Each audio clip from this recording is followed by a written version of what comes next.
qui veut dire que sur n'importe quelle surface dans la chambre de votre hôtel, vous allez trouver des bactéries géniturinaires, cutanées, fécales de tous les clients qui occupaient la chambre avant vous. Et donc dans ces hôtels, eh bien, je peux dire que allez, les 3/4 des hôtels où je vais, 4 étoiles, sont absolument catastrophiques au niveau simplement de la propreté des équipements, de la propreté d'un verre. Parce que maintenant, pour des raisons d'écologie, de développement durable, on ne met plus des tasses en carton, on ne met plus des verres en carton, c'est les tasses en porcelaine, les verres en verre, et tout ça est censé être lavé. Le problème, c'est que dans la majorité de ces hôtels, eh bien, les verres et les tasses sont lavés par la personne qui fait le ménage, une fois qu'elle a fini de faire les WC, de faire le lit, etc., avec ses petites mimines, elle prend le verre, puis elle nettoie sous l'eau dans la salle de bain, elle l'essuie avec la serviette peut-être du client qui vient de partir, et le verre... C'est vraiment comme ça? Alors, au niveau du ménage, oui. Dans énormément d'hôtels, c'est comme ça. Dans beaucoup d'hôtels, pour faire des économies, on utilise la serviette de toilette du client qui vient de partir de la chambre pour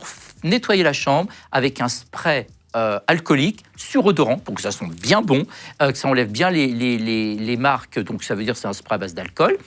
Et voilà. Ce qui veut dire que sur n'importe quelle surface dans la chambre de votre hôtel, vous allez trouver des bactéries géniturinaires, cutanées, fécales de tous les clients qui occupaient la chambre avant vous. Et en fait, ça protège toutes les bactéries. Ce qui veut dire que quand il y a du tartre, ça veut dire que c'est bourré de micro-organismes. C'est-à-dire que le tartre, c'est un petit peu un château fort. Et les micro-organismes, les bactéries, les virus, les champignons, mais surtout bactéries, champignons, vont se développer tranquillement sous le tartre, à l'abri de tout produit chimique. Donc c'est pour ça, le tartre, il faut le dissoudre. Il faut mettre de l'acide, du vinaigre par exemple, ou de l'acide citrique, mais il ne faut surtout pas laisser le tartre parce que c'est un élément de contamination notable. Bien, quand on prend l'eau dans une carafe pour la boire, si le robinet est plein de tartre, eh bien notre eau potable elle ne l'est plus parce que ça contamine l'eau au fur et à mesure qu'elle sort du robinet.